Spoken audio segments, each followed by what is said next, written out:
Good afternoon and namaste everyone. Welcome to the second session of Decoding the Idea of Communist China conference. I am Yoichiro Sato, a research associate with the forum. In this session, we will understand China's territorial and maritime approach.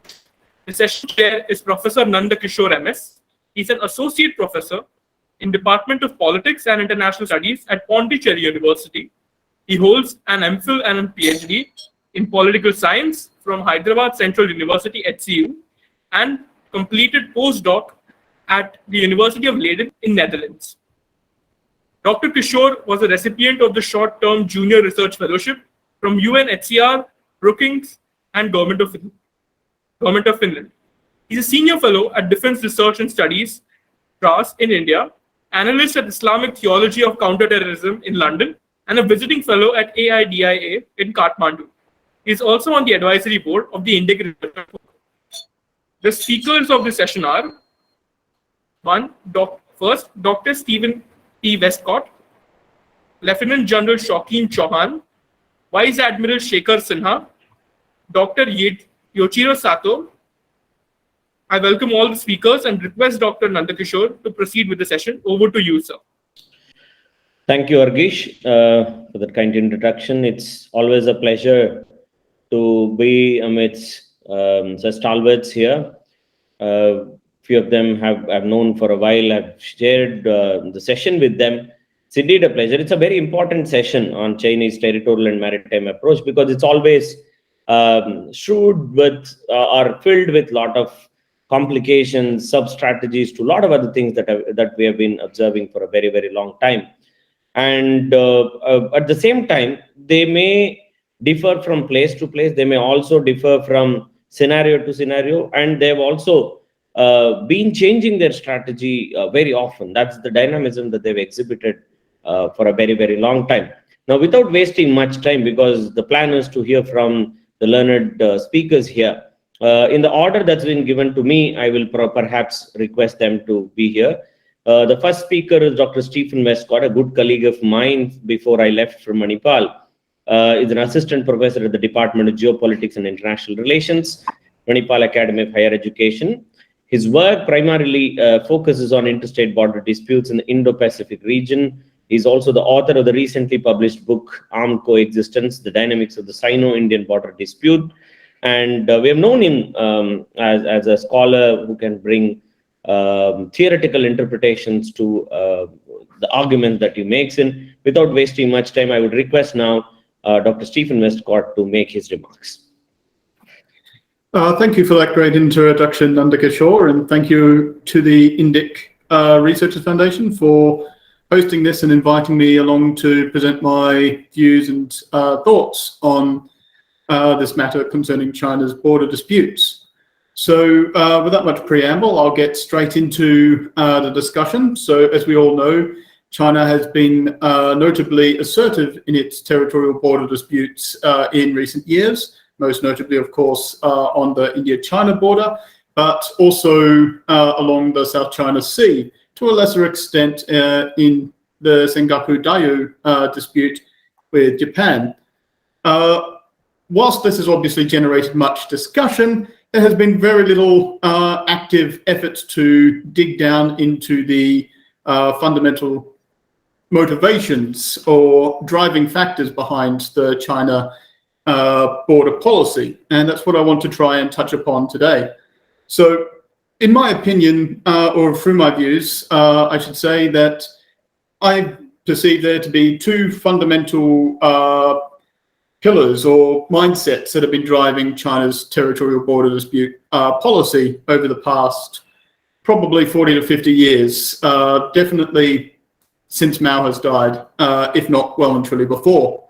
So fundamentally, they have, the first and foremost one is, of course, their desire to recover from the century of humiliation. So as was discussed in the last panel, I understand, was the century of humiliation obviously was the period of time under which China was obviously subjected to imperial encroachments by a variety of Western states as well as Japan, starting with the First Opium War in 1841, and ending officially, according to the current Chinese narrative, in 1949, when the Chinese Communist Party completed their revolution, or at least took control over the Chinese state.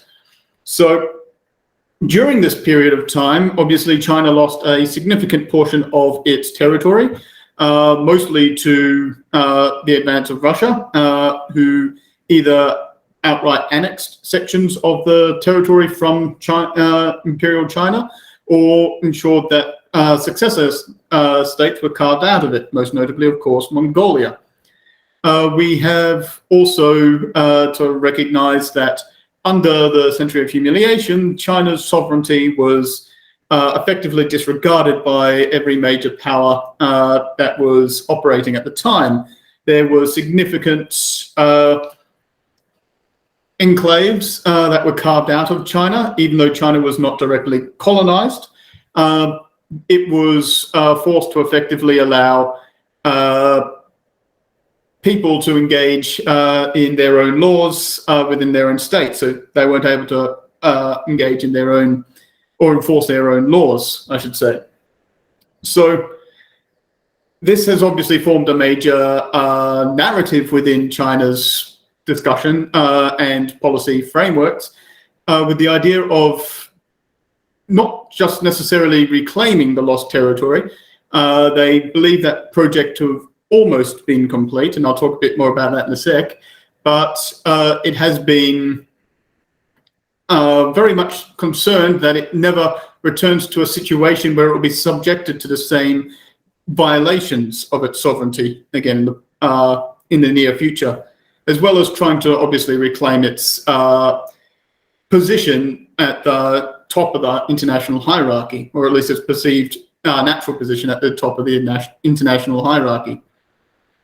So the second major pillar that has been driving Chinese territorial border dispute policies has been what Andrew Scoble has termed the Chinese cult of defense. This basically involves China's belief in itself, pulling on from, again, some of the themes that were discussed in the previous panel session. The focus on Chinese traditional culture and strategy approaches has fundamentally focused upon issues such as engaging in limited use of force, or using force very strategically and conservatively, as well as stressing things such as harmony within the internal governance.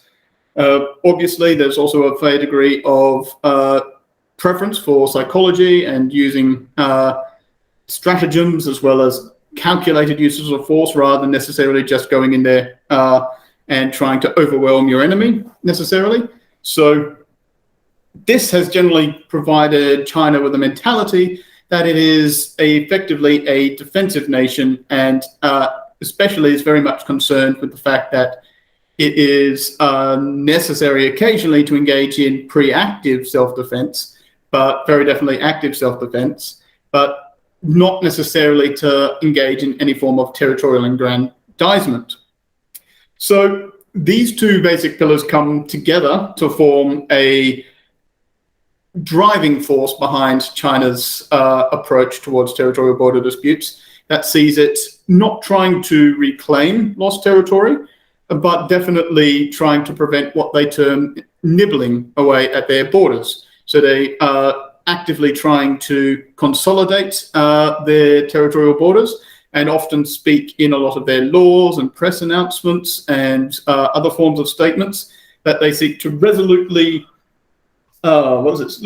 safeguard territorial integrity, is the term, is the specific phrase they frequently use when discussing borders. So this obviously combines together to ensure that other than the odd national hawk, of course, who are wanting to reclaim lost territory, you still get the occasional general, for example, or right-wing commentator come out in the news saying we need to reclaim the Ryukyu Islands, for example, but these are usually unofficial pronouncements, and usually just there to keep everyone on their toes effectively.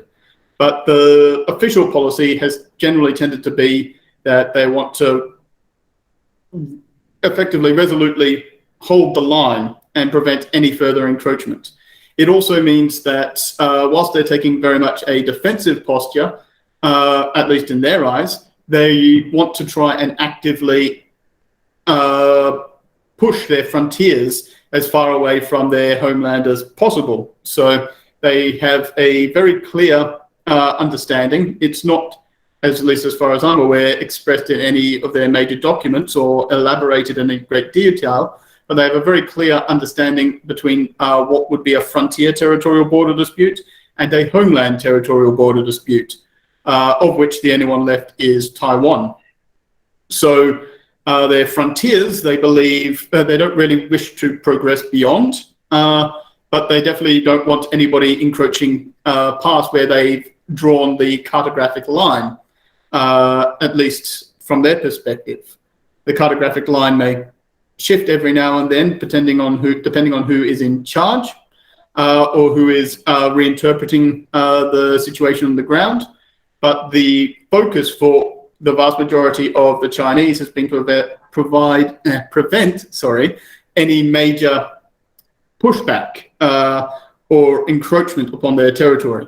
So we've been able to see this in practice as China's PLA setting up border posts all along the line of actual control between India and China, for example. And more recently, we've been seeing a number of Chinese actions to try and build effectively little model villages along the line of actual control in order to help cement their position in the area, both by ensuring that there are Chinese in the area to stake their claim, as well as ensuring that greater infrastructure and facilities are available for the Chinese soldiers should they need to defend the area. We've also seen the basic efforts to consolidate and cement their control over their frontiers and keep it as far away from their homeland territories as possible in the South China Sea region, where they have actively tried to effectively create outposts, most notably in the Spratly Islands, where they've developed a number of runways and radar stations, etc., in order to ensure that or keep an eye on all maritime traffic and air traffic that occurs within the region. So from these perspectives, we can also, as I said, notice that there is a very distinct frontier policy. So from this frontier policy of not allowing any territorial erosion, we can see that they also have a degree of give in this area. So whilst they're very much sensitive to the idea of there being, for example, any colonial mindsets or anybody trying to take advantage of privileges that were gained during the century of humiliation, and which has led to the Chinese actively refuting any imperial-made border, even if they tacitly agree to the border alignment. Most notable example of this being, of course, the McMahon line, but we can also argue that a lot of the Spratly Sea border disputes can be incorporated within this territory, as well as the Sengoku Dayu Island dispute, for example. These are somewhat more negotiable. The Chinese government has shown a degree of flexibility in this area. So obviously the Chinese have negotiated settlements with Russia and with Vietnam as to where their territorial border disputes were, in which they were relatively generous in conceding more territory than they gained. They obviously did very similar things with Nepal, Burma, and Kazakhstan, and to a lesser extent Mongolia, where they were able to relatively quickly give ground on a degree of give and take basis. However, this degree of relative flexibility around the margins when it comes to negotiating the end of settlement for border disputes has been non-existent in homeland territorial border disputes. This was obviously the case when China annexed Xinjiang and Tibet in the very early stages of the People's Republic, I should say. But it was also evident in the absolutist approach that China took towards all of its other homeland territorial border disputes since. So obviously we're talking about Hong Kong and Macau here. China would not allow any of their previous holdings to be left in the hands or become independent sovereign states. They insisted on these two cities being returned back to the homeland. The same sort of rhetoric has been used towards Taiwan. They consider Taiwan to be effectively the last of their homeland or their lost territories that were carved out from their imperial control during the Century of Humiliation. So they have been showing very much actively the indication that they do not want to see any declaration of independence, and they've been actively either trying to coerce or corral Taiwan into a closer embrace with the mainland. The efforts to peacefully reunite and seemingly trying to negotiate a settlement has effectively died off in recent years. So we have been seeing, of course, a more stepping up of hardline rhetoric and, if not coercive actions and activities towards Taiwan in order to try and remind them of the potential consequences of outright declaring their secession. So I've talked now for around about 15 minutes, which was my remit. So I'll try and bring this now to a close and state that, at least from my view, these are the foundational driving factors behind the Chinese territorial borders approach. That is to say, there is obviously the Century of Humiliation that they're wishing to recover from, as well as a cult of defense that has driven them to take a very firm stance upon all of their borders.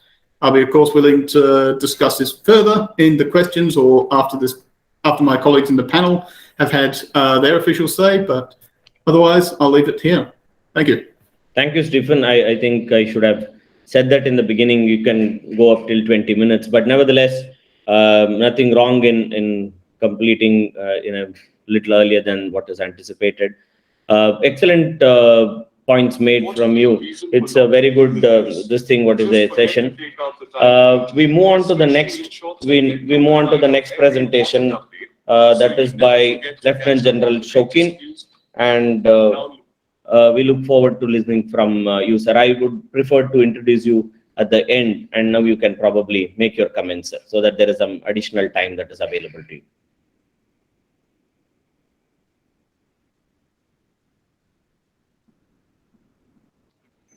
Put the InShots app now. Hello. Well, Do we have he's Lieutenant there. General? Yes, he's there.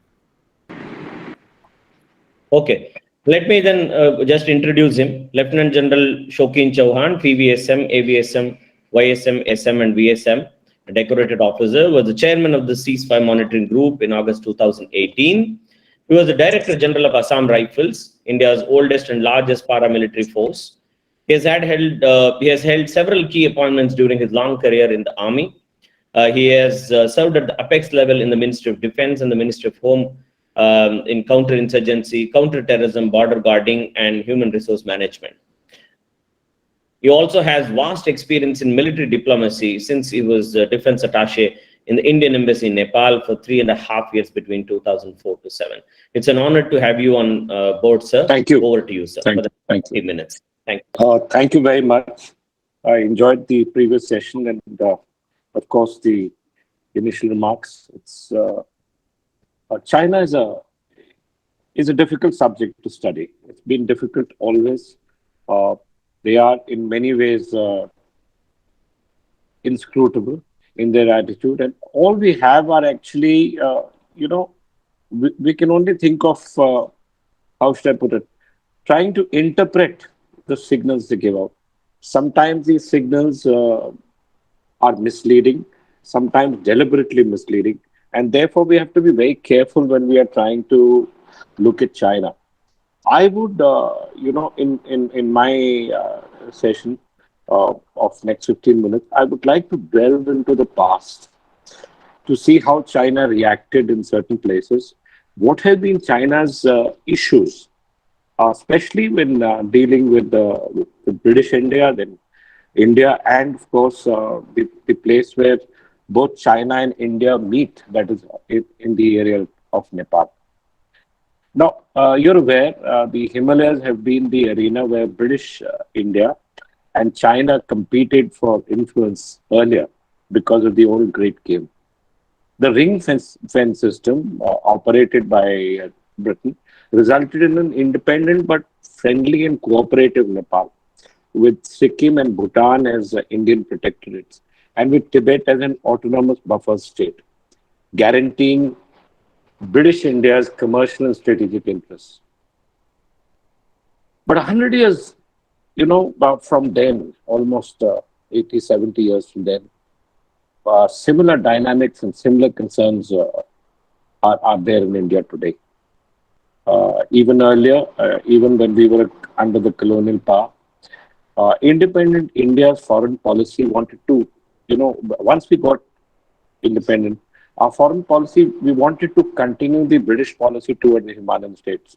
But we simply didn't have the ability to do so because of our lack of capability, military capabilities, strategic capability, and of course, economic capability.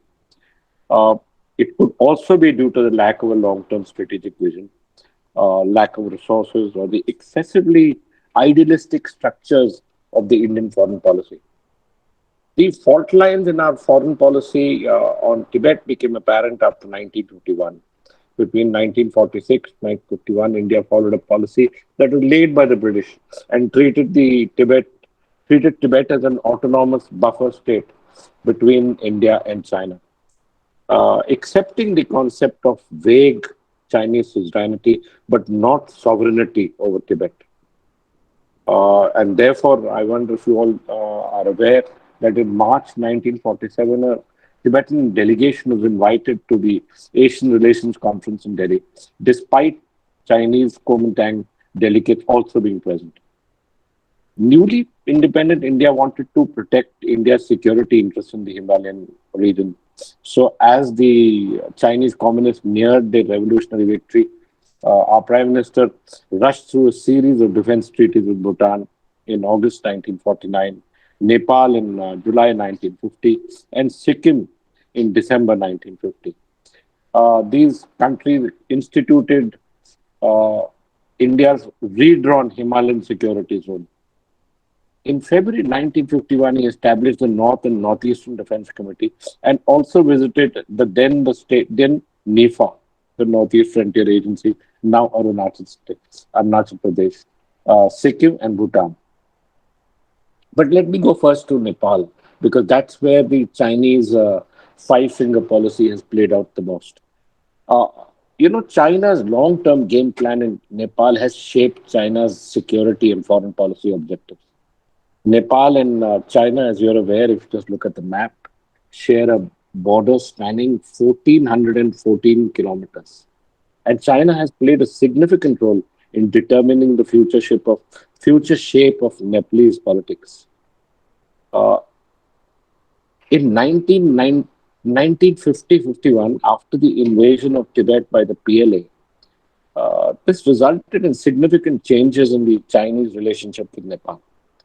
China ordered the restriction on the entry of Nepalese pilgrims and contacts with Tibet, and increased its support for the Communist Party of Nepal, which was a fledgling party which was opposed to the Nepalese monarchy. Now, here, Mao repeatedly said that from 1950 onwards, that Taiwan, Tibet, and the Hainan Islands were Chinese territories and would be repossessed. The predominant reason or trait of this claim was the advent of maps showing large parts of Korea, Indochina, Mongolia, Burma, Malaysia, Eastern Turkestan, parts of India, Tibet, Nepal, Sikkim, and Bhutan as Chinese territories. In fact, at that time, Mao repeatedly stated publicly that Tibet was the palm of his hand, with five fingers as Ladakh, Sikkim, Nepal, Bhutan, and the Northeast Frontier region. Now, if you take this in consideration, you can see that none of the issues espoused by Mao has been removed from the Chinese claims till today.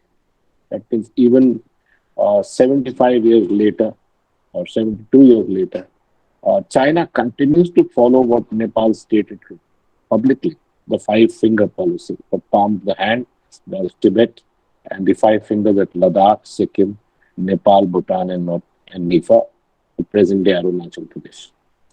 Now, what was the reaction of this continued statement by Mao? The first reaction was by King Tribhuvan of Nepal, who invited almost immediately an Indian military mission, an IMM, to Nepal for reorganizing and modernizing an army. Before Tribhuvan's takeover, Nepal had no regular army or soldiers. They were kept part-time and were not on duty, followed other professions. Periodically, they were called for parades in Kathmandu, but this army was ill-equipped and ill-paid. So let's just go back to history and see how we reacted to Nepal's request to provide them with an Indian military mission or an Indian military team. We agreed immediately, and the IMM reached Kathmandu on February 28, 1952, and was tasked to assist in the reorganization of the Nepalese army, formulating defense plans against internal and external threats, and improving the intelligence and administrative establishments. But at that time, there was a lot of Nepalese political, throwback, including the BP Koirala faction of the Nepalese Congress Party, who reacted saying that Nepal's sovereignty had been lost and that King Mahendra or King Tribhuvan was playing with Nepalese sovereignty. It was considered a sellout to India. The IMM consisted of a Major General assisted by 20 Indian Army officers, and the total strength was just 197. And on our recommendations, or the IMM's recommendation, the RNA was downsized, trained better, and became 6,000 better trained and equipped soldiers. Along with this, we established 17 checkposts along the Nepal's northern borders with China. This was in reaction to what we felt might happen what the Chinese might do, as they had done in Tibet. So at that stage, the Chinese enunciation of the five-finger policy worried Nepal. And what I'm trying to really bring out here is that India continued to follow what British India had done. That means continue to look after the security concerns of Nepal, Bhutan, Sikkim, so that we could continue, because what we felt was that the Himalayas were the ultimate border with China. And if the Chinese army or the PLA came into Nepal in strength, then India would not be able to defend its heartland, the Indo-Gangetic Plain. So while we took these 17 checkposts and we brought them there, they were always under the fire, always under fire, always under political fire. And finally, on June 5th, 1969, the Nepalese Prime Minister asked for the withdrawal of these checkposts and the Indian military training team, and stressed that Nepal would not compromise its sovereignty for India's so-called security. But if you take your mind back, it was a reaction by King Tribhuvan to what Mao had said, and that hadn't changed. But we were forced and we came back. So from that time onwards, it's been a game that we've been playing, that Nepal has been playing with us. Sometimes, pushing us, saying that their sovereignty is in doubt. Sometimes trying to tell us that we are interfering in their systems. Now, why does Nepal, play this game? They play it because we once again go back to what King Tribhuvan said, or what is said in, if you visited Nepal and you visited uh, their foreign ministry, in large letters on the wall in front of the foreign ministry, it's written that Nepal is a yam between two boulders, uh, with the kingdom of the south and the kingdom of the north. That means between China and India. Nepal considers itself a yam, and therefore they have continued playing this game uh, with India in trying to balance the relationship with China, in continuously trying to ensure that there is some kind of you know that one part does not get one country does not feel that they own Nepal, because Nepal's ultimate interest is lies in their sovereignty, and they don't feel they can defend that sovereignty. And the only way they feel they can defend the sovereignty is ensuring there's a balance of relationship between India and China. That means you give each one of them one part and nothing more. So let's, when you're discussing this relationship, this very complicated relationship with Nepal, with China and Nepal, we should be very clear that Nepalese have always sought to engage the Chinese at all levels, and the Chinese have also have engaged them primarily to secure the border with Nepal. With the Maoists in power, China had hoped to use their ideological commonalities with various communist governments in Nepal to suppress the Tibetan movement within Nepal. So once again, when you look at China and look at why China is engaging with Nepal, is that China is trying to engage Nepal based on the fact that they are trying to protect what they feel is their their weak underbelly, uh, that is Tibet. Their moonland is very far away, but what they're trying to do is prevent the weak underbelly of of uh, of Tibet. Now, how does this impinge on how we are looking at things, and how we are, and how we are talking about Nepal, India, and China? Uh, it's been reported in several Nepalese media that in the interaction with Chinese, that many Maoist leaders gave the impression to China that the future of democracy in Nepal could be guided by the example of the rule of communist parties of China and China. Indeed, many in Nepal argued that the persistence with which the Maoist tag in the party name, despite having joined competitive and mainstream politics, indicates that the party may really be working to try and bring this issue up. But what should be absolutely clear is that it is not a one-sided process.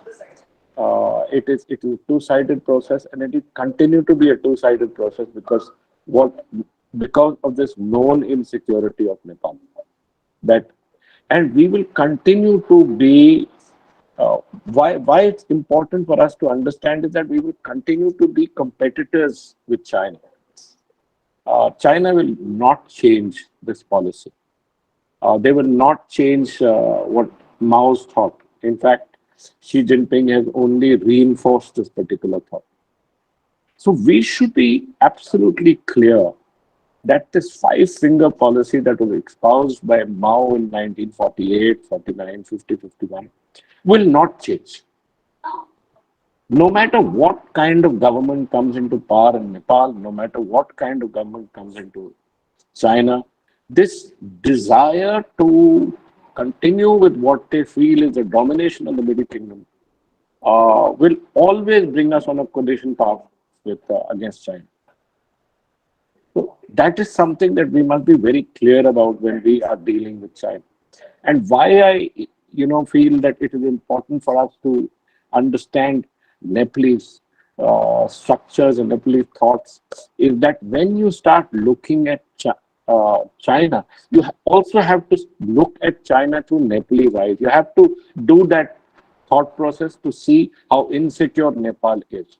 And I spent a lifetime trying to determine, from the time when I was a very young officer, I had gone on a trek along the Nepalese Tibetan borders and seen for myself, and even then in the early 80s, there was this fear of the PLA crossing over into Nepal, and that fear consists and continues.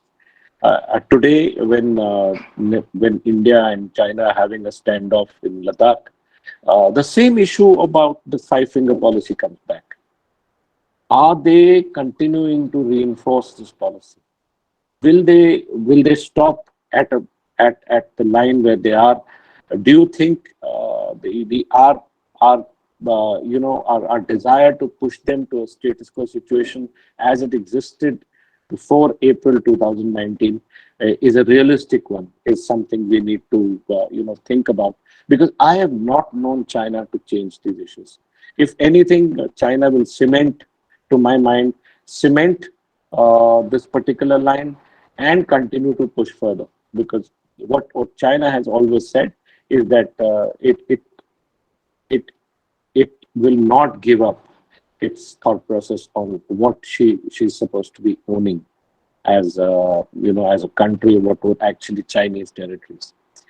This is one issue that we need to be very, very clear about all the time before we start talking about this.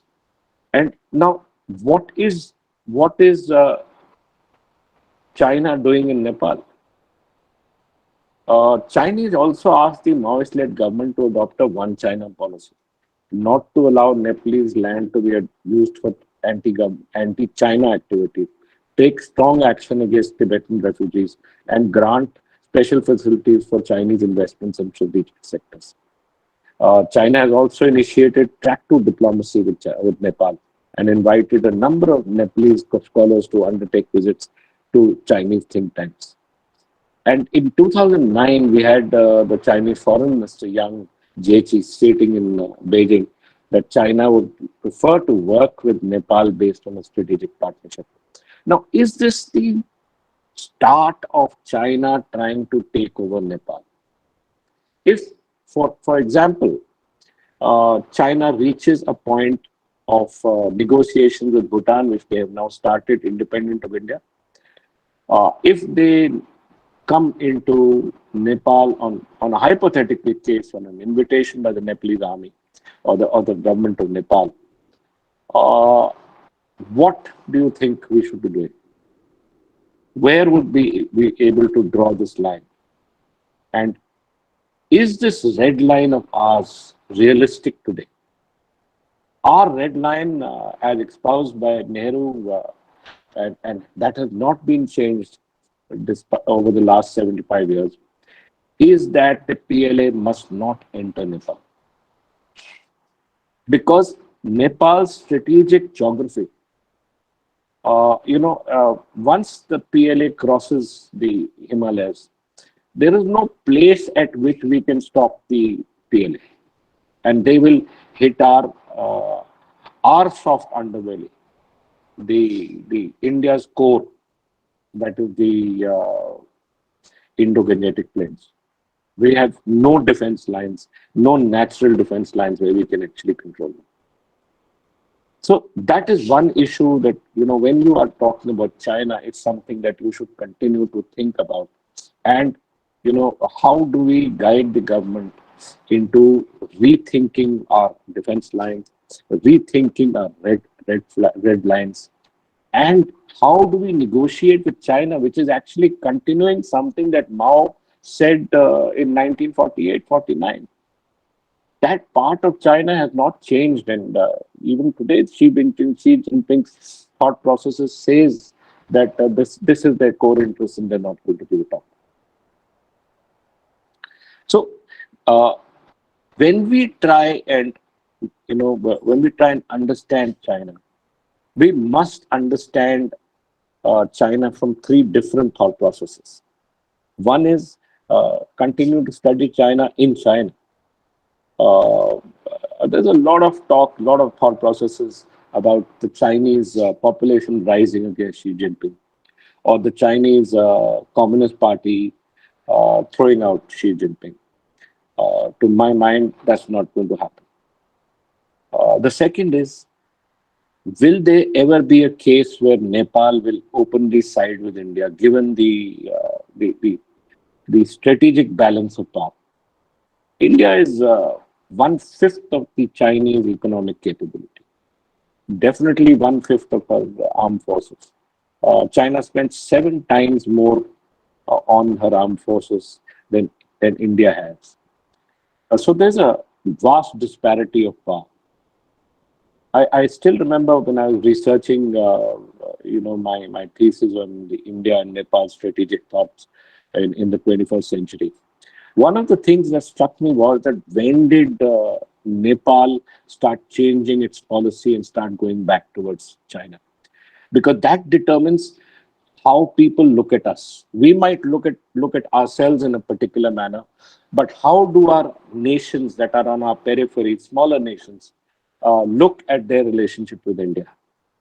After we lost, after that disastrous 1962 war, was the time when Nepal started rethinking its future and start rethinking whether they would be a part of India's security framework or they had to pursue an independent framework, and the only way they could pursue it by being, middle distance to both the countries.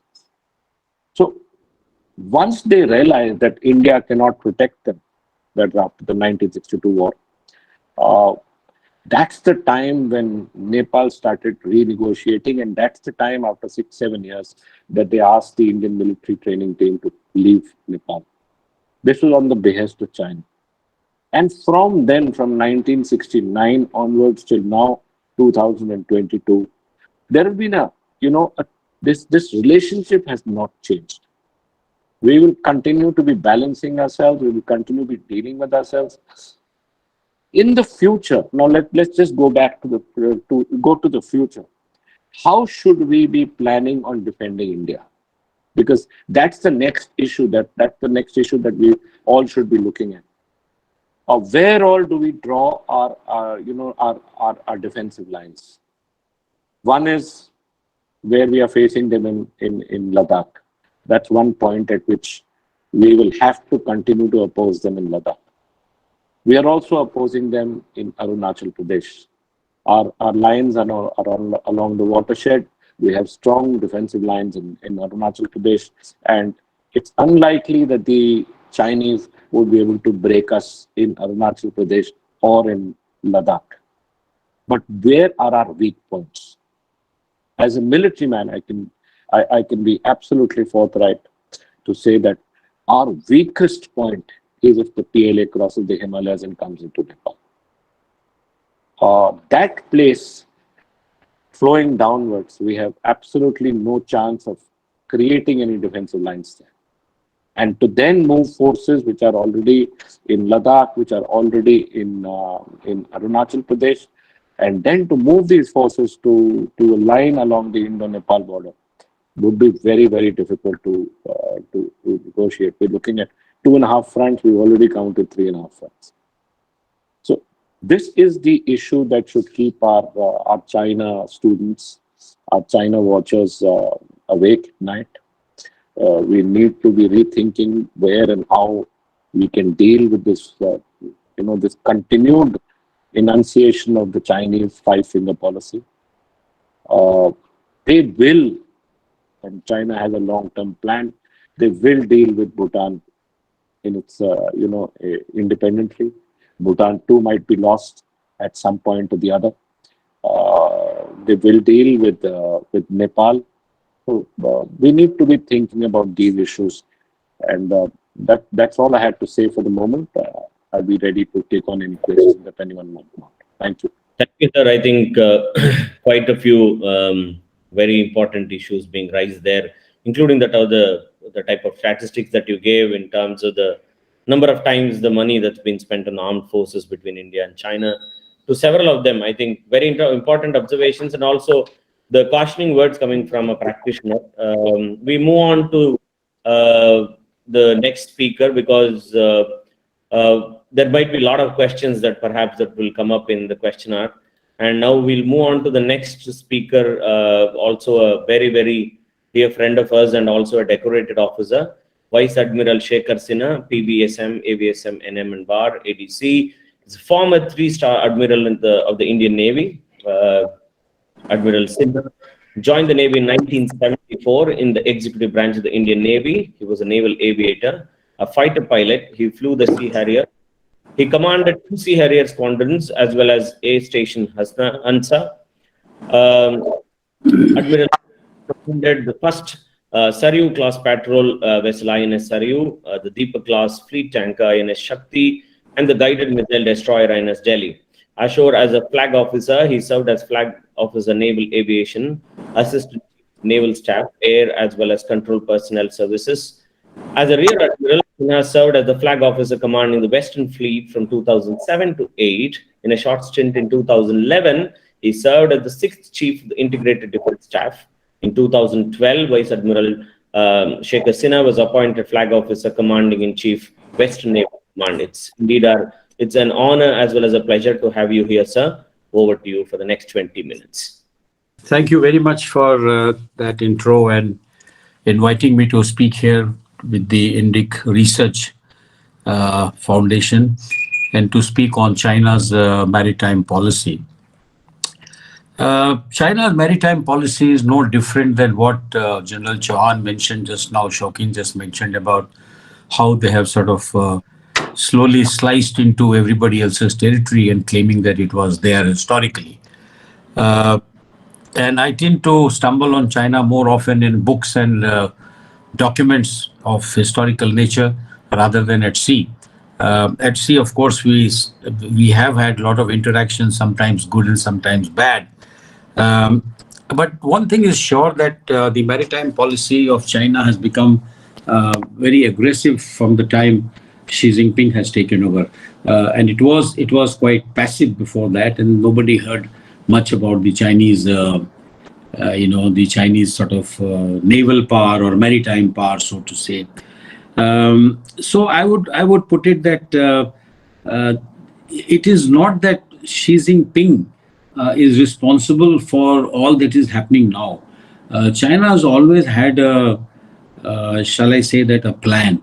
They always play to a game plan, and it's just that you don't get to know the game plan, and you always get surprised. So we still don't know much about the not so much China, but about the Chinese as to how they think and what they think. So assertiveness was, first noticed in 2006 when they started what is called the law enforcement ships and claimed very large swath of disputed water, initially in the South China Sea, which was near home.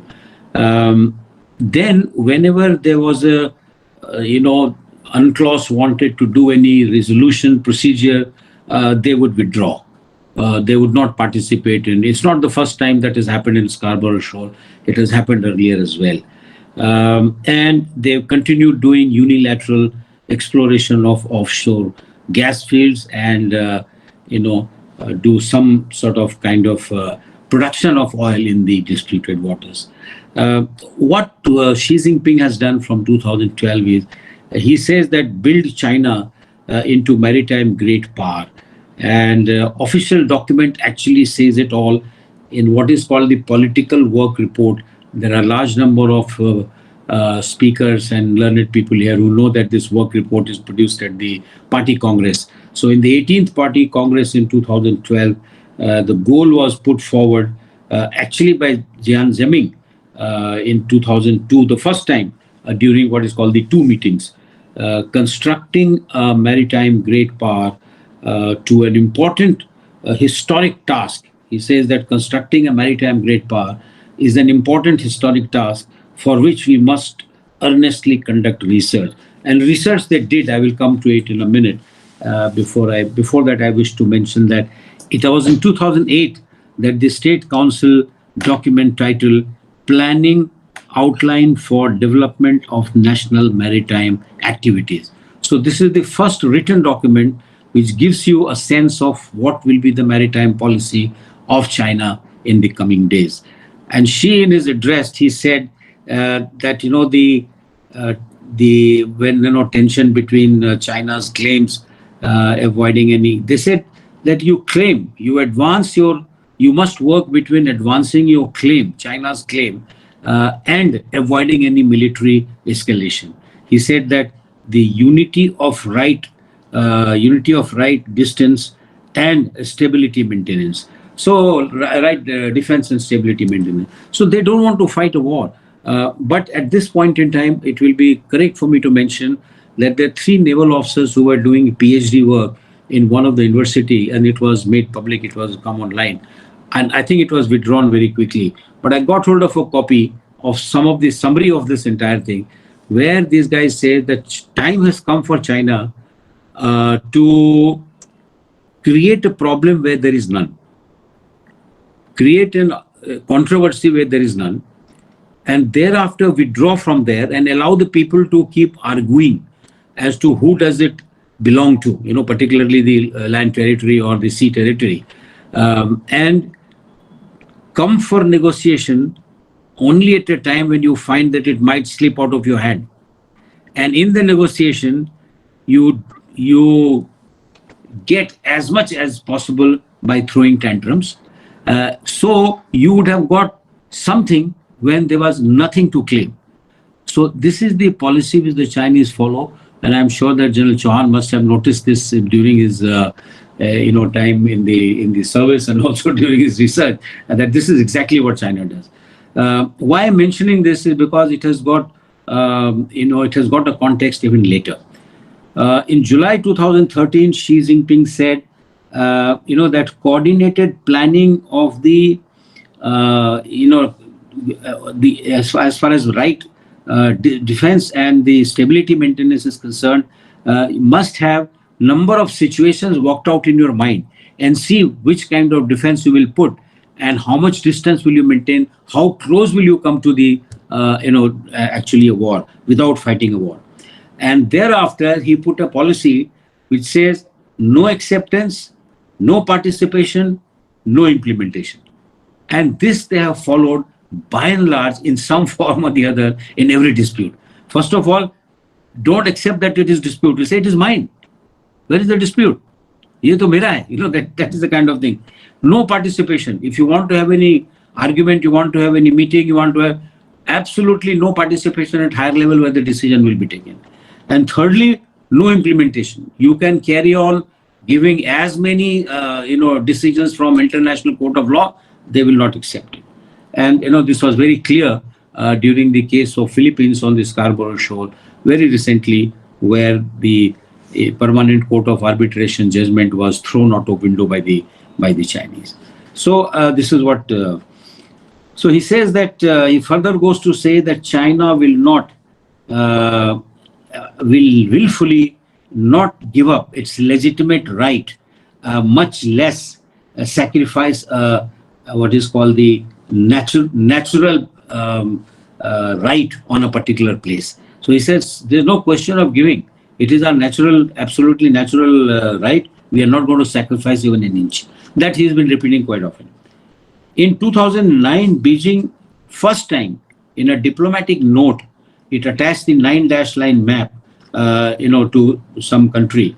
And there it said that 1998 EZ law, which was made by China, he said that it has got reference to historic right, which is in addition to what the UNCLOS provides. The United Nations Convention on Laws of the Sea gives you certain rights within particular zone.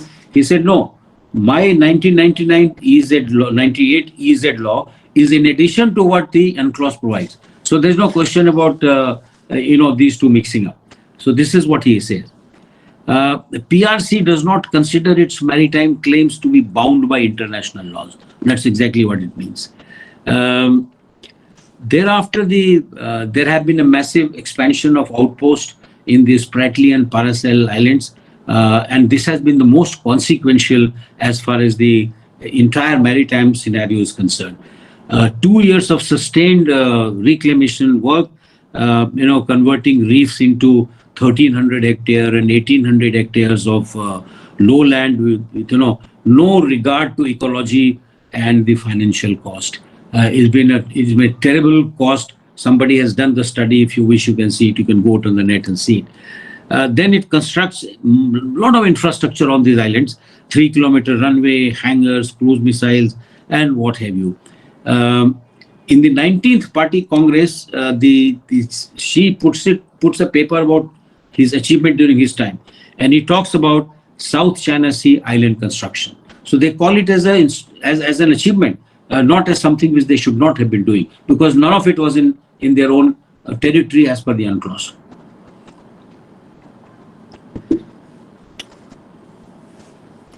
In 2012, a new pattern of patrolling was commenced, which was around the islands which it claims, which actually belongs to Japan. Particularly after 3 of these islands were officially given to the central government of Japan. This time, she personally ordered the Navy to do the patrolling within 12 nautical miles of the Senkaku Island, which they call by some other Dev Island or something. Also, the fishing activity of the Chinese fishing vessels started in a very big way. As you know that they have a very large number of fishing fleet, which is now confirmed that these are actually the militia. They all carry communication equipment. They all carry short-range weapons, and they have in addition to the trawling and fishing. One of the fishing boats, it rammed into a Coast Guard ship of Japan in that same area because of claims and counterclaims. And the captain of this fishing boat was arrested by Japanese, but later on it was, he was released. Then it started, China started declaring its own ADZ, the Air Defense Identification Zone over this area. What is called the less susceptible to carrot and stick than foreign policy makers believe as far as China is concerned. She is not an architect of all this, but he is only a gatekeeper. Yes, he has taken it from the past. It is historic issue which he has moved very aggressively, and my sense is that it will only increase with time. It's not going to get any less, and as General Chouhan also mentioned. Subsequently, a modest beginning. China started very modest beginning as far as the Navy is concerned. It was only a very coastal Navy, near sea Navy, and now today it is a extremely big potent force. From near sea, it has gone to, it has broken out of the first island chain, and it has gone to far seas, counter piracy flotilla in the Indian Ocean, and what is called the white paper, white paper of 2015, military white paper says it all, and that tells you what is China's maritime strategy. And it says that open sea protection of plans offshore water defense role and strategy that used to put local sea controls first now emphasizes China's expanding economic and diplomatic influence. Primacy once it gave to land force has now ended. In fact, I will read out from the strategy. It says the traditional mentality that land outweighs the sea must be abandoned. This is what this military white paper says. And great importance has to be attached to managing the seas and oceans and protecting maritime rights and interests. It is necessary for China to develop a modern maritime force structure commensurate with its national security. It's not national interest. It's not only commercial interest. It is national security. So basically, wherever the sea lanes of communication go, wherever Chinese interests are lying, the Navy, the PLA Navy will be present. In fact, it will be there even before the commercial deals have started. So I see that there is a big big power play here, and I need to mention this, that this is not simply China's will to come there, but it is a big power play. First of all, it wants to replace the US as the maritime power, initially from South China Sea, and then through the Pacific, and possibly from the world. And second important policy of its maritime role is retake Taiwan, even if it is by force, which has been mentioned by other very distinguished speakers even earlier. Invest much shore-based anti-ship missile capability submarines, maritime patrol aircraft, fighter aircraft, ability to patrol choke points through which most of its oil pass. Now 40% of its oil passing through the choke point, the Straits of Hormuz. 40% of China's total oil requirement, and 80% of all of its oil passes through Malacca Strait, meaning that the rest of the 40% comes from Africa and South America and possibly some other country. And it says that we must protect economically vital sea lanes, constitute a dominating presence in South and East China Sea to be able to intervene wherever expanding presence abroad in terms of investment or people may be threatened. It means that if I am expanding in many areas and we feel that our people are getting threatened, we must have the ability to intervene in those areas. And therefore, it is not a surprise that at all choke points today, China is present. China is present at Gwadar, which is at Straits of Hormuz, and it is negotiating with Iran for another port, which is right on top of the Straits of Hormuz. Second one is Djibouti, which is at Bab el Mandab, entry into the Red Sea. And third one, in the Malacca Strait, they are building Malacca port, which has been given by the Malaysians.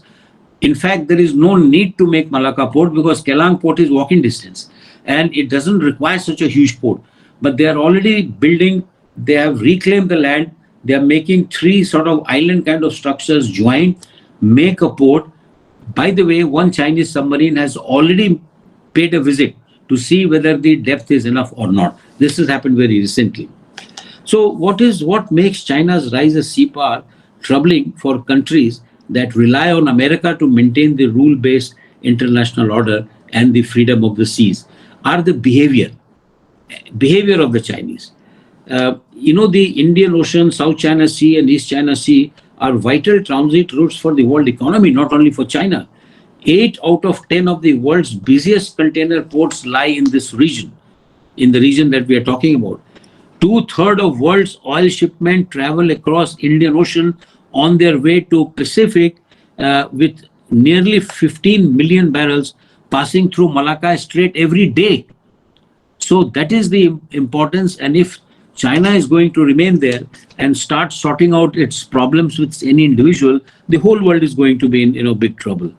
Almost 30% of maritime trade goes across the South China Sea, and $1.2 trillion of which is bound for America. So you can see that the losses, if they take place, are going to be plenty. South China Sea, Beijing's territorial dispute include the Paracel Island with Taiwan and Vietnam, the Spratlys with Taiwan, Vietnam and Philippines, Malaysia and Brunei, Scarborough Shoal with the Philippines and Taiwan, and China vaguely claims sovereignty, its so-called 9-dash line, and more than 90% of South China Sea's entire sea area. So we have very very peculiar situation. Most recently, they have created 5 artificial islands in vast land reclamation project, which I mentioned, and which is not actually considered as island as far as the UN Convention of Law of the Sea is concerned. China is not the first to build this area, that is true. But in less than 2 years, it has reclaimed nearly 20 times as much artificial island as rival claimants together have done it in past 40 years. So PLA now, ladies and gentlemen, has more than 300 warships, submarines, amphibious ships, which is more than United States of America. Whether in power, are they going to have same fighting skill or not? That is left to a lot of question. As far as law enforcement ships are concerned, China has got 205 law enforcement ships operating only in South China Sea. So you can imagine that how much of law it wants to enforce and whose law it wants to enforce. That is important. So what lies on the horizon, to my mind, that rules and norms governing maritime boundaries and resources, freedom of navigation and peaceful resolution of disputes, these things will come under a lot of challenge and threat. Those who fear that America's ultimate retreat is inevitable are almost certainly wrong, because I personally feel that America has 10 nuclear-powered submarines, one of which is permanently based in Japan. China has just one small refurbished Soviet-era affair and two more under construction. All three of the America's latest Jumwal-class stealth destroyers, world's most advanced surface warships, are positioned there. Japan's maritime self-defense force may not have so much of power, but it is regarded as the fifth best navy in the world and used to exercising with the American Navy.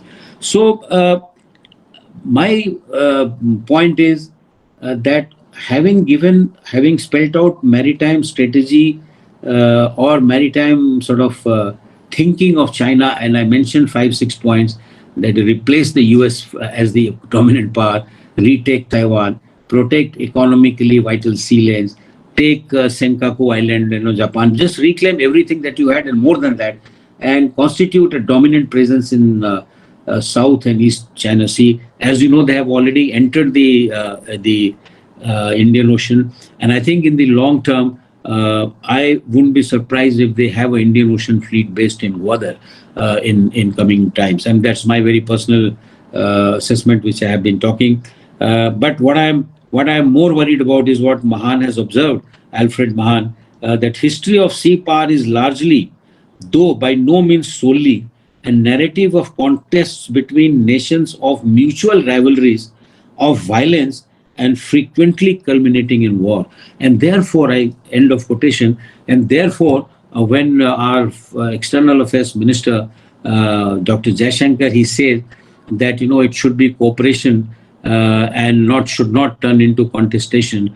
My fear is that contestation should not turn into conflict, which is very likely, and South China Sea is one of the potential flashpoints as a first one. And I don't know where the second and third one will be. Thank you. I'll stop here. Thank you, Admiral Sinha. I think that was excellently put. I think we all get excited whenever Mahan or Mackinder or any of these geopolitical scholars are quoted. I think absolutely brilliant the way you brought out each of those issues. Nevertheless, we look forward to more questions too. Some of them have been typing in the question box, in the chat box, so we'll be posing those questions to you. So we move on to the next speaker, Professor Sato. Professor Sato holds a BA in law from Keio University, MA in International Studies from University of South Carolina, and PhD in Political Science from University of Hawaii. He currently teaches at Asia Pacific University and is also the Dean of the Department and the Graduate School of Asia Pacific Studies. Previously, he has also taught at the US Department of Defense's Asia Pacific Center for Security Studies at Auckland University, New Zealand, Kansai Gaidai Hawaii College, and the University of Hawaii itself. It's a pleasure, and thank you for being here, Professor Sato. Over to you for the next 20 minutes. Thank you very much for this precious opportunity to speak at the forum by Indic Research Forum. And I've been quite impressed by the lineup of the speakers, very knowledgeable about the maritime issues and the land border issues in the region. I have learned quite a bit already, but the disadvantage of being the fourth speaker on such a strong panel is that a lot have been said already to preempt what I wanted to say, and especially speaking after the Admiral Sinha on the maritime issue is a tremendous challenge for me. But I'll try to incorporate some of the previous speakers' remarks into my analysis, and which could be my advantage indeed for coming at the last. And I think one of the issues which is somewhat debatable, even on this forum, is the role of history in Chinese foreign policy making. And I think there's a tendency to take history as a given and start the discussion from there. And that's precisely what the Chinese want us to follow. But I think we should challenge that narrative from the beginning and perhaps analyze things in a reversed order. First, pay attention to the interest and capability of China, and then analyze what kind of narratives Chinese are using in order to justify their behavior.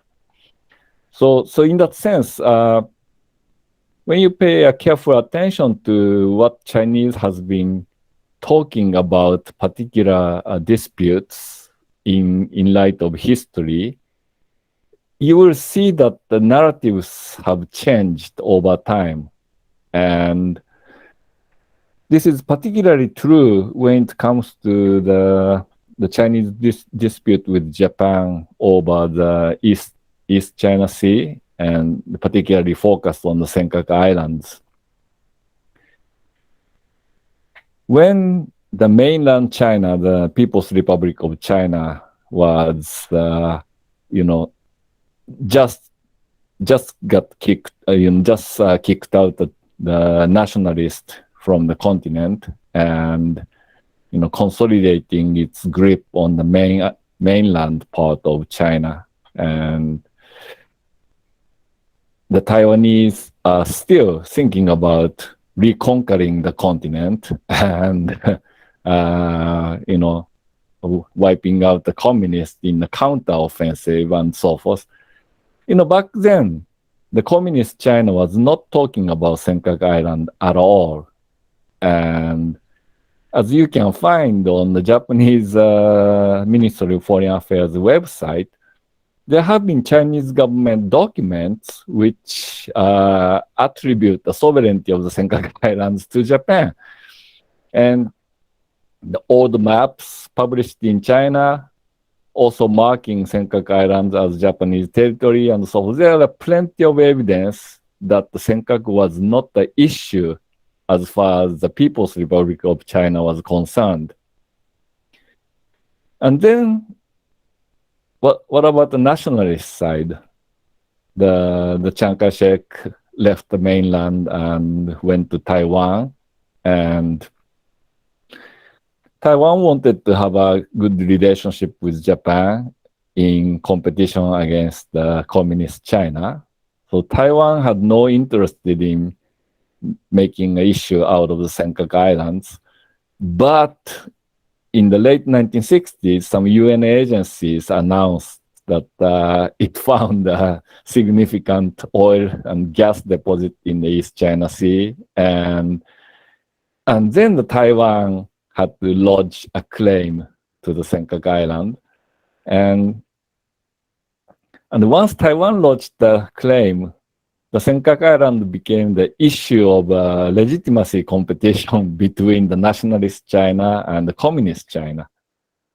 So that's how the dispute started getting closer public attention when the two governments started competing over it. But even then, every party, three parties, Taiwan, Beijing, and Tokyo, they all had ways to keep this the potential disputes under control. And when the Japanese Prime Minister Tanaka visited Beijing and had a meeting with Zhou Enlai, they basically postponed any further discussion on the Senkaku Island indefinitely. But the Chinese side started manipulating the history of this visit, and the claims have been made by the Chinese side that the Japanese agreed to shelve the disputes, where the Japanese side officially says it has not acknowledged the existence of a dispute per se. So a lot of reinterpretation of the diplomatic meeting has been going on in the context of the escalating dispute. But the real reason behind the escalation is material interest, and also the process of escalation has been pretty much past dependent, and a lot of tit for tat is going on. The Japanese side, some activists try to install some the permanent feature on the disputed island, and then the Chinese side also some transnational citizens movements taking place. The activists from Hong Kong and Taiwan and the mainland United States, collaborating to plot a landing operation onto the Senkaku Islands. But the Chinese authority earlier was actually trying to prevent those activists from leaving ports or getting near Japan. And so there has been restraint on both sides. The governments were willing to tacitly collaborate in order to prevent the escalation of the conflicts. But that was until the 1990s, and the things started changing in 21st century, and that this restraint mechanism stopped functioning in recent years. And I think there are various reasons. And I think the biggest reason is that Chinese perception of the US-Japan alliance has completely changed. Even in the 90s, US side sometimes, persuaded the Chinese by saying things like the US-Japan alliance is keeping a lid on Japan's militarism and things like that. And Chinese were somewhat satisfied with the status quo of US protecting Japan and Japan refraining from rearmament. So this perception has completely changed in the 21st century. Now China sees that the alliance is a tool of containing China, and China has convinced that is the case. Although, this is a sort of a self-fulfilling prophecy that the alliance has become more solid and mutual, and Japan's role in the alliance has been enhanced because of the growing threat from China. So the more China insists that alliance is containing China, and China arms itself heavily to break out of this constraint, then the alliance gets stronger. So it's a typical security dilemma taking place in the East China Sea. But oftentimes the island dispute is discussed in a narrowly defined way over the island and the territorial water around it. But you have to place this dispute in a bigger context that China and Japan have not agreed upon broad maritime demarcation. There is no agreed upon maritime boundary between the two countries. And the disputed Senkaku Island is located right on the shoulder of the continental shelf, which is between the Japan claimed boundary and China claimed boundary. So the possession of this island really complicates a broader demarcation issue. And on this the continental shelf, there is a discovery of gas fields, and China has been pumping gas, and Japan has been claiming that China is possibly sucking up gas from the Chinese side, but the gas deposit may actually extend into the Japanese side of the boundary. And the two countries finally agreed that they would start joint exploration, but that was back in 2008 after some 3 years of intensive diplomatic dispute. But even after 2008, the joint venture as such has not materialized. There have been various disagreements, and further talks have basically stalled completely. So probably, within next 10 years, if China keeps pumping gas, there will be no more gas to dispute about. So Japan is pretty much incapable of making any kind of breakthrough on this the gas sharing issue. But meanwhile, China has escalated its activities in the water around the Senkaku Islands after the Japanese government purchased some of the Senkaku Islands from their private owner.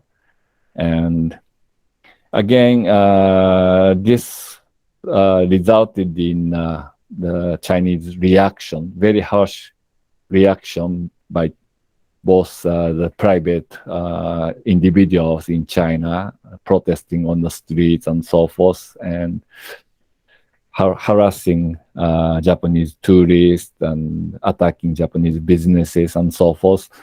But also the Chinese government sending its the patrol ships into the territorial water around the Senkaku Islands, and their frequency of incursions and also the length of the time those Chinese ships spend inside the territorial water have both expanded. So the Coast Guard of Japan is having a really hard time keeping up with the increased Chinese presence in the territorial water. Japan sees it as a legal challenge by China to undermine Japan's claim of administrative control of the area. And even more, Japan is really afraid that China may actually try to interdict some of the Japanese fishing vessels in order to log a record of law enforcement. And in order to prevent that, the Japanese Coast Guard ships have been placing themselves between the Japanese fishing boat and the Chinese patrol boat in pursuit. So two Coast Guards are basically playing cat and mouse in the vicinity of the Senkaku Islands. So that's where we are in terms of the dispute in the East China Sea. The one notable development happened in 2013, soon after Japan nationalized Senkaku Islands. That was China declared air defense identification zone over a broad area of the East China Sea. And China has claimed that it has identified, U.S. aircraft, Japanese aircraft, and also, they claim they scrambled against those planes and so forth. But I think that in a kind of rare exception, China advanced its legal claim ahead of its capability. So the U.S. They immediately responded by calling B-52 bombers into China's claimed air defense identification zone and basically challenged the Chinese claim. A similar thing is happening on the surface of the water in the South China Sea. The China's nine-dash line claim was pretty vague. I mean, in the first place, it was originally a Taiwanese map which drew the dashed lines over the South China Sea. And when People's Republic inherited that claim, the People's Republic of China didn't attempt to clarify the nature of its claim. So we want, even now, to a large extent, China doesn't explicitly claim what they really mean by the nine-dash line.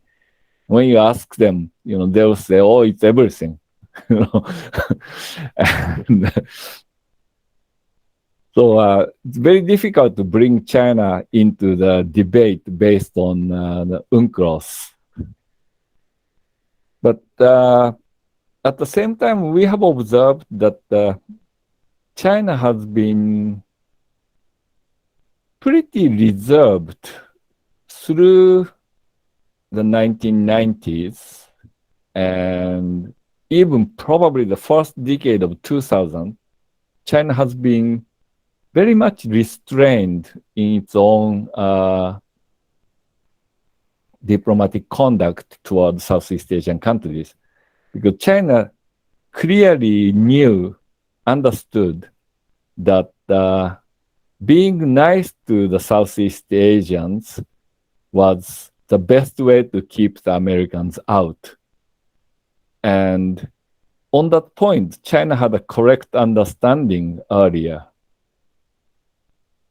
But of course, U.S. has no interest in staying out of the South China Sea completely, and we have seen the beginning of the tension as early as 2001 when the U.S. the electronics surveillance plane approached the Chinese submarine base on the Hainan Islands, and China scrambled the fighter jet against against the American patrol plane, and the collision resulted in fighter plane going down and Chinese pilot dead, and the American plane got damaged and made an emergency landing on the Chinese base on the Hainan Island. And the China has enjoyed disassembling the nice advanced American plane and conducting research on it and taking the crews hostage and interrogating them and all that. And well, the Bush administration start was very rocky with this incident, and although they managed to settle this issue and returning the plane and the crews and so forth. But even after that, the Chinese claims gradually became more tangible rather than just a symbolic claim. China started using its force, both the military force and the civilian engineering force, and reclaiming lands and creating artificial islands and converting them into, fortified the military base, airfields and port facilities and so forth. And also confronting the Philippines Navy over the Scarborough Shoal. And so as China started doing these more assertive activities in the South China Sea, the U.S. escalated its freedom of navigation operations. So U.S. vessels, Navy vessels, are making the frequent passages through the South China Sea, in and out of the territorial water claim around China's artificial land features. So China doesn't like it. This goes against China's plan to establish a kind of safe haven for its growing submarine force. China's using this Hainan Island base for its strategic submarines and also the attack submarines, which protect strategic submarines from American attack submarines in the water. So the submarine warfare is really escalating in the South China Sea, and China is trying to establish more exclusive control over the water and under the water and above the water. So if China muscles away the Scarborough Shoal completely and start reclaiming Scarborough Shoal and, maybe install airfields there, China will reach stronger connectivity of all air bases in the South China Sea.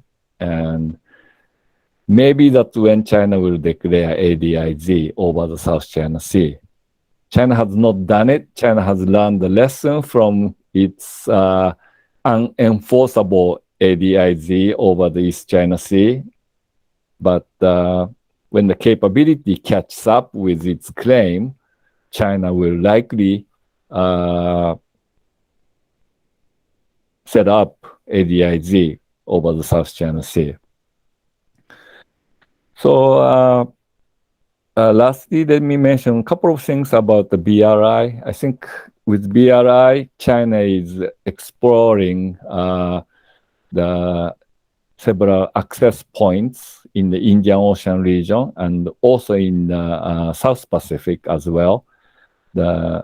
China has agreed on opening the port facility on the Solomon Islands, and China may try to convert the 99-year leasehold of the Hambantota port into some form of the military usage. And maybe China's plan in Kenya and the Indian Ocean region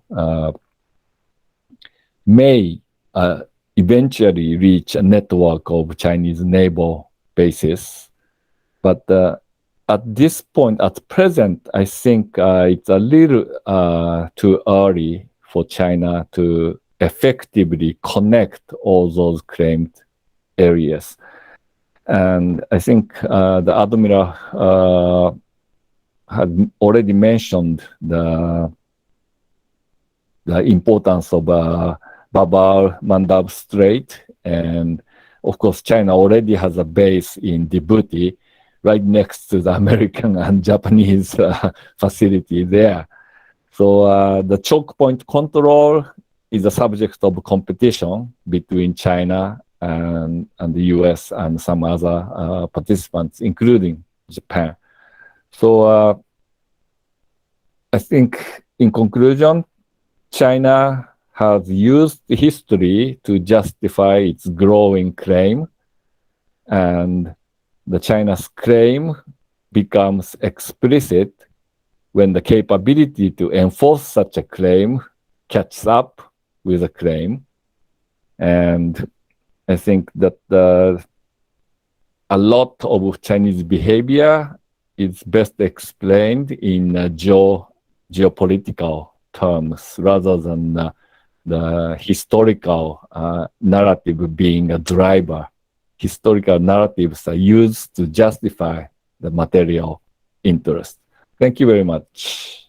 Thank you, Professor Sato. I think excellent proposition, and it's also nice to have a different view coming from other part of the world who have also been experiencing the Chinese threat as well as Chinese intimidation.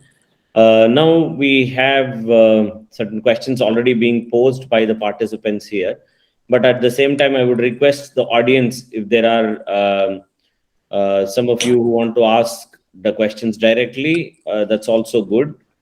I think there's one question that was put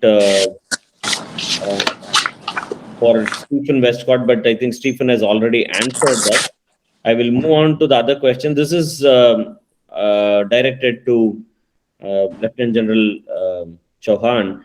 So the question is, what is the role played by the Special Frontier Forces when it comes to the Indo-Tibetan borders, and what is their effect? It is supposed to be their effect on the Indo-Sino relations. Lieutenant General, to you. And there is also, sir, I'll also just read out another question to you. Yeah. Prashant Taluri asks you a question that, sir, what I understand is invasion of Nepal would be a disaster. However, cultural and people relations between India and Nepal may play a vital role in avoiding China to lay groundwork the Chinese way. He requests your view. Probably you can first answer this, and then I'll move on to the next questions that are directed at our Vice Admiral. Okay. See, we'll go to the Indo-Tibetan Special Frontier Force or the Special Frontier Force, either the ITBP or the SFO. Now, you have to go back into history to see why they were created. The SFS were created post the 1962 war. It consisted of volunteers from the Tibetan refugees who came into India and was supposed to operate in Tibet.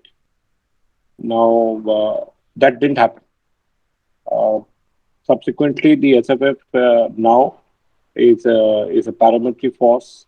It does have a few odd companies taking up defense in non-threat areas, but in the larger threat areas, it is the army that holds the defensive lines against China along the Indo-Tibet borders. The creation of the SFF and the location of the Dalai Lama in India has always been a thorn in our relations with China. The fact that we gave refuge to the Dalai Lama in India and then subsequently went on to create a force of refugee Tibetans is an issue that China has had with us from the very beginning. And since we continue to maintain that force, of course, now the Chinese, the Tibetan refugees, so they're probably in the fourth generation. And also that this force has been opened up to the rest of India. The amount of Tibetan refugees or their progeny, their children, fourth generation children, is considerably less than what used to be during the early 60s, 70s, and 80s. So all in all, it will remain a problem between us and China. The creation of this force ensures that it will remain a problem. But at the present moment, it doesn't hold the line in important areas. They're not there. The second issue is about, Nanda Kishor, what was the second issue about? About, the Chinese invasion in Nepal. And whether the cultural affinity of the Nepalese to India would prevent the PLA from coming in. Now, this is something that we must be very careful. If you look at Nepal, you have three clear lines of geography there.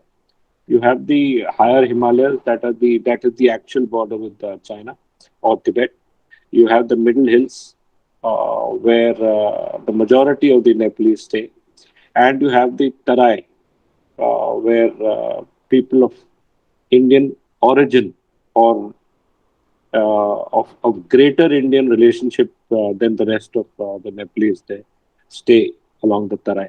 So these three defense lines are there. The people living in the higher reaches, the areas of Mashtang or the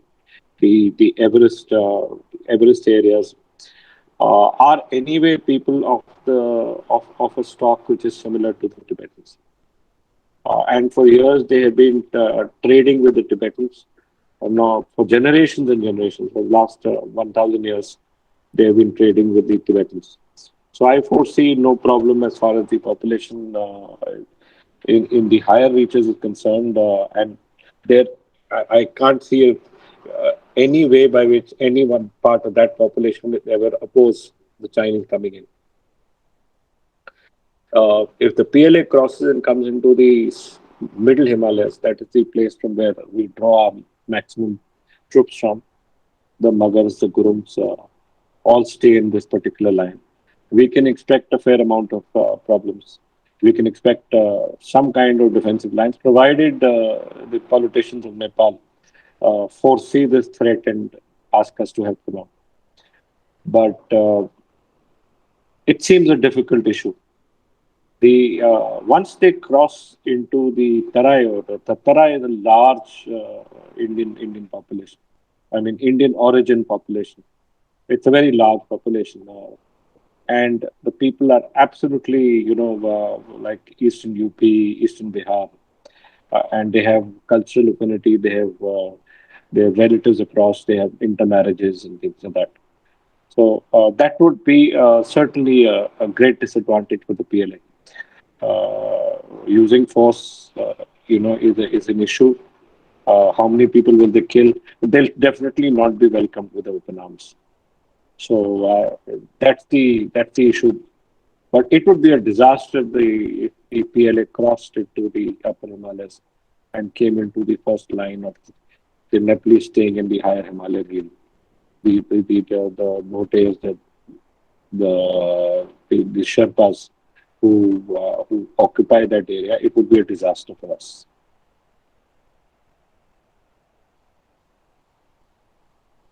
Yeah, Nanda Kishor. Can you hear me?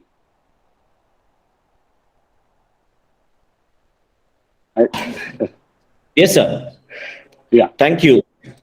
Thank you, sir. Thank you for that. Okay. I'll now move on to Vice Admiral Shekhar Sinha. Sir, there is a question to you. Did the failure of the Americans to protect the Philippines Scarborough Shoal during the Obama tenure embolden the Chinese to start climb on the 9-dash line is one question to you. Second question is, how can we increase our shipbuilding capacity given Chinese aggressive intent is another question that has been posed to you. Apart from that one, there's also a question that the SFF is a paramilitary force and only defense areas that are not high threat. They're another thorn in our mutual relations. That is another question that is perhaps that was answered. So, sir, one more question to you is also, what are the possibilities of India becoming a thalassocracy in the future? That is also asked by Agish again. And Indrani also has posed to Admiral Shekhar Sinha. Recently, India's EAMS Jaishankar highlighted the importance of non-traditional security dimensions as a long-term alternative to build confidence among the nations in the Indo-Pacific facing Chinese aggression. That is another point that's been raised. Then we have Atreya from the CSSS. He asks you a question that please comment on the role of Russia's Pacific fleet in the Indo-Pacific, especially in the context of China. Perhaps you can take these questions, sir, then we can come back to the remaining ones. Thank you. Thank you very much. I think difficult ones, but let me try and take a shot. Firstly, the comment on the Russia's Pacific fleet. It's not a very big one, and I think it is more of messaging. It is more of a demonstration to the Americans that if push comes to shove, the Russians will stand with the Chinese, and they have a lot of commonalities. As you know, that Chinese have reverse engineered large number of equipment and platforms which they took from Russia. So I don't give it very.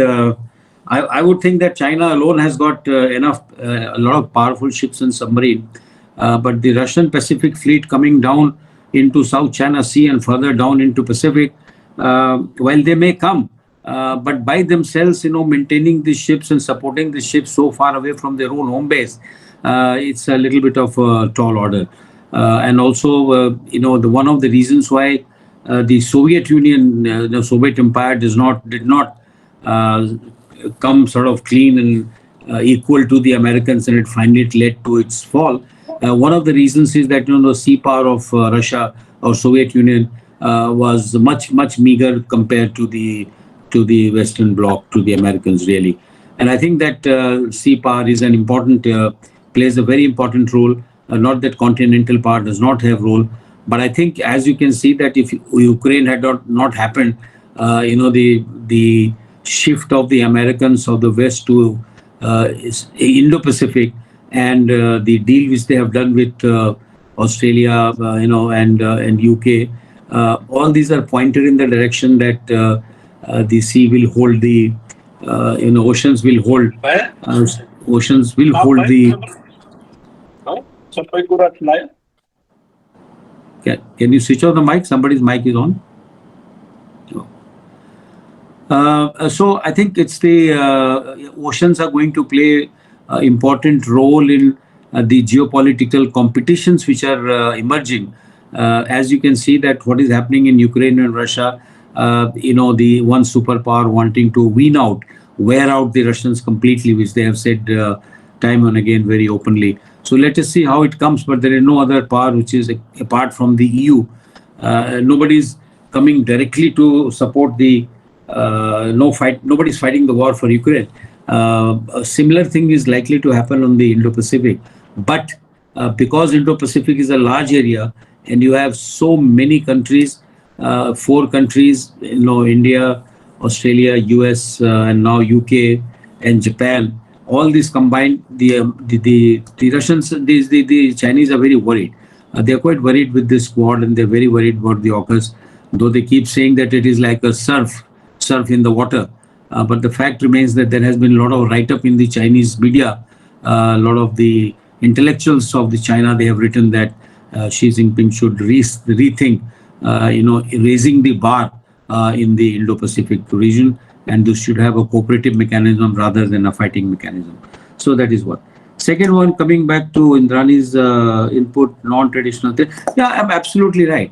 It is always good to build cooperative mechanisms so that countries know each other's standard operating procedure, and nothing like non-traditional threats. The navies have more non-traditional threats to handle than traditional threats. If you think the piracy is non-traditional, human assistance and disaster relief, casualty evacuation from war area. For example, we had from Yemen, we had from Lebanon, and in tsunami, we had a lot of transportation here and there. So and therefore the confidence building, particularly we are seeing that in Indian Ocean now, India is actually cooperating with everybody. And India is the first responder as far as HADR, human assistance disaster relief, is concerned.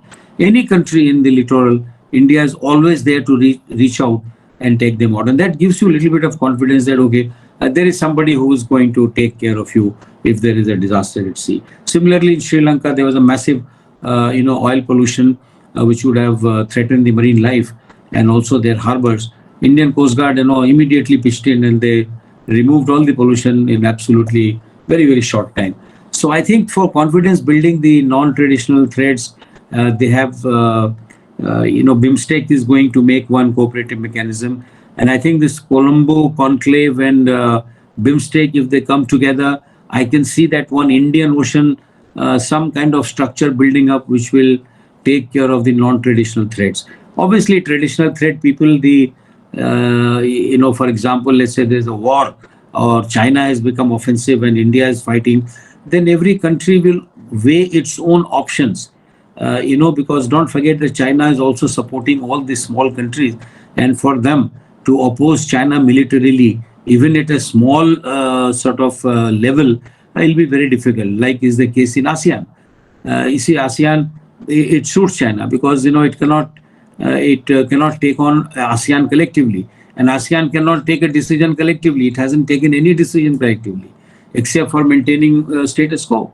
Code of conduct has not evolved. which is one way it is good, that China cannot have its way, in swaying the ASEAN countries. So I think the collaboration for non-traditional threat, that is where India and the democratic world, they score over these autocratic, countries like China. China doesn't have any affiliation with anybody. As far as Navy is concerned, Army is concerned, no. They are all by themselves. And that is what actually worries them. Because here, America, Australia, Japan, India, they all make a very formidable naval force. So I think in the peacetime, the smaller countries, who can't afford such big navies, they show their confidence and they can fall on you when it comes to security. So it is important, non-traditional threat, the cooperation, it does give confidence. Coming to failure of America in supporting Scarborough Shoal, the answer is yes and no. It depends on how much bar do you want to lift. Do you want to lift the war? What did you expect? Did you expect that America will come and throw them out? It would have resulted in a, shall I say, a warlike situation which could have become worse. At least now the Philippines, not that they have done the right thing. You're right. If I were you, I were there, I would have taken the same action what you're suggesting, but gone and thrown them out. What happens if they go and land the American troops on Scarborough Shoal? Will the Chinese shoot them? The answer is no. But they will only do ranting. They will make noise. So we have fallen for the noise. And I don't think the Americans, want a war. Nobody wants a war. And more so the Americans, because they have been engaged in, war on terror, war here and war there. So they are left with very little stomach to fight another war, a big war. And I would think that Scarborough Shoal, yes, it must have given little bit of emboldened China. Very true. If something had been done, world body only kept making noise, free and open sea, international based, some international order existing, order. But what is that order? Who's going to enforce? There is nobody to enforce the UNCLOS, and that is the problem today. And one of the reasons we have been suggesting that let's revisit. But people are worried if you revisit, China will not sign unless it is everything as per them.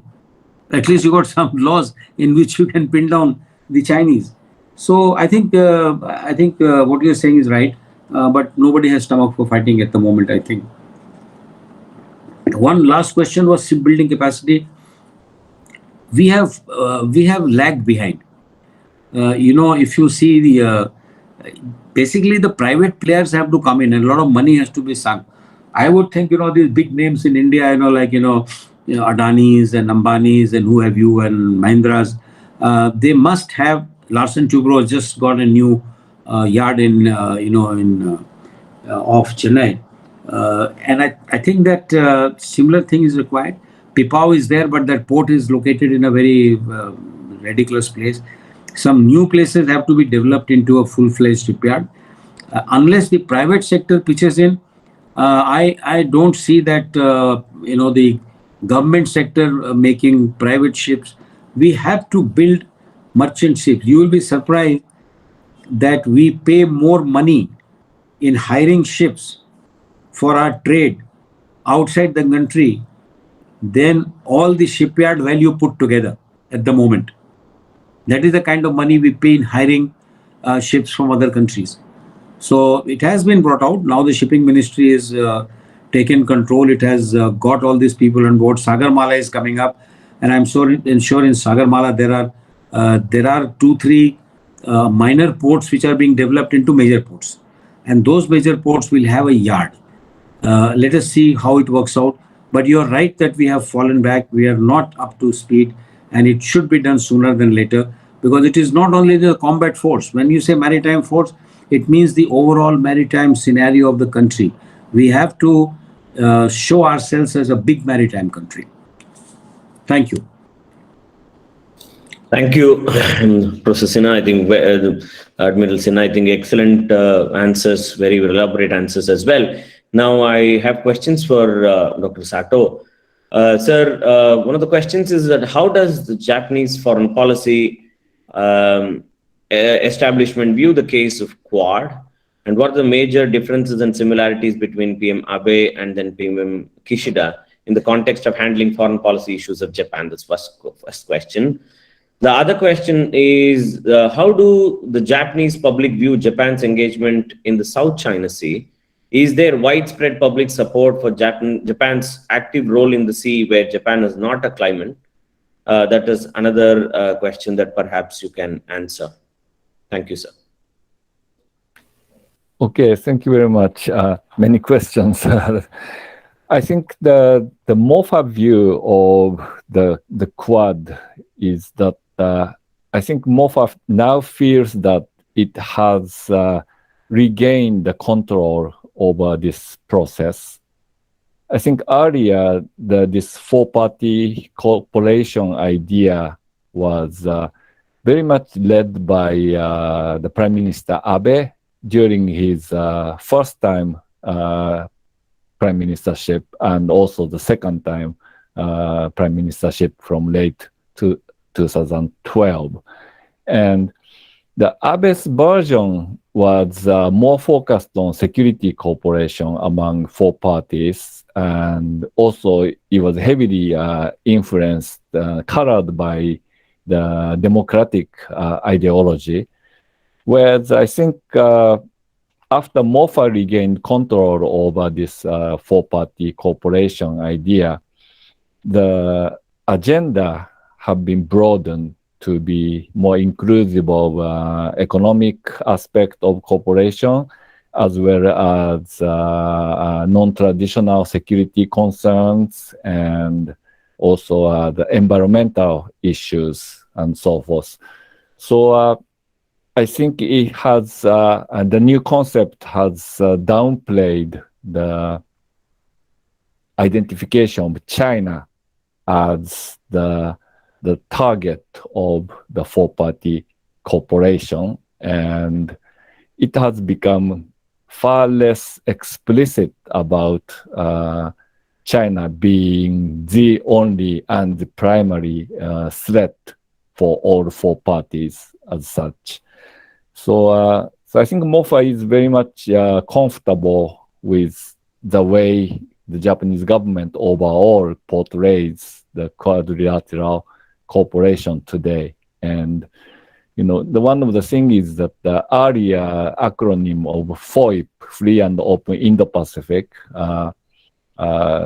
very actively promoted by former Prime Minister Abe, is now, you know, when the idea of Quad was brought to India, you know, Japan had to add prosperity to the acronym. So, you know, is that the FOIP or FOPIP? And, you know, that kind of discussion has been taking place. And I think the Indian side was also made comfortable with the broadening of agenda under the quadrilateral dialogue. The second question about the difference between Abe and Kishida. Basically, Kishida had succeeded many of the foreign policy agenda from Abe. So in terms of contents, I don't see a huge diversion under Kishida, although it's still kind of early to talk about Kishida's foreign policy as such. But the one potential area of difference might be Japan's relation with Korea, South Korea. And I think it has something to do with the leadership change in South Korea from the Progressive Party to a conservative leadership. But also the personality of Abe and Kishida. Kishida is considered more moderate, and this will have some impact on Kishida's approach towards South Korea if he has a chance to activate Japan's policy towards South Korea. I think right now South Korea is too busy with dealing with COVID, and probably the kind of summit diplomacy which would be necessary for improvement of relationship has to wait a little longer. But in terms of approach, though, Abe and Kishida have already demonstrated some difference. Abe was definitely more proactive in foreign policy, whereas Kishida has not shown ability to be proactively leading the foreign policy. Maybe he's not that interested in the first place. He has brought up some domestic agenda onto his platform at the very beginning of his leadership. So we have to wait and see. But so far, Kishida, he's going on to a trip, visiting several countries, and he has already visited India, and this time his visit is going to include a few European countries and also Vietnam as well. But I think his visit to India, his visit to Vietnam were pretty reactive to the Russian invasion of Ukraine and the prevailing crisis, and also the diverging interest of India and also Vietnam in terms of how to deal with Russia. So in that sense, I think Kishida's doing work of a messenger, kind of representing the other members of the Quad formulation and trying to patch the differences in their approaches to Russia. The final question about Japan's public view of its involvement in the South China Sea. I think it's not a big issue in the Japanese public. Most public don't really know what Japan is doing in the South China Sea. So only those who are close observers of foreign policy, security policy, know what Japan's doing. And this small community is pretty supportive of Japanese joint exercise with other Quad members, including US and Australia and also India as well.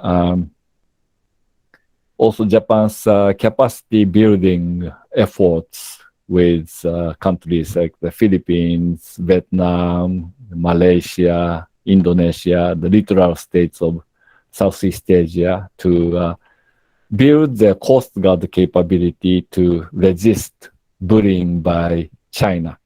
And I think security observers in Japan very much support this kind of activities. Thank you very much for the questions. And good to see you, Steve. Thank you. Thank you, Professor Sato. I think we have gone past the time that was given to us. I know there are many more questions and I think the session itself was like that. I congratulate each one of you for having spent your time and taking time out to be here and then answer all those questions with a lot of patience. My thanks to the Indic Research Forum for having me as the chair of this particular session. I enjoyed it thoroughly. So my thanks goes to Dr. Westcott, who spoke in the beginning, then Lieutenant General Chouhan, followed by Vice Admiral Shekhar, and then Dr. Sato. I think excellent panel. I enjoyed thoroughly. I think that's the same feeling that each one of us here in this particular panel would speak and then say. But unfortunately, the time is running out. There are other sessions to still go on. So with that, perhaps I would stop it here. I wanted to speak on my behalf to sum up whatever that has happened, but I think I'll keep it that way. It's fine. So we will look forward to many more engaging sessions and then many more interesting way of debating on all these pertinent issues. Thanks to each one of you. See you, sir. We'll probably end our session with this one. Thank you.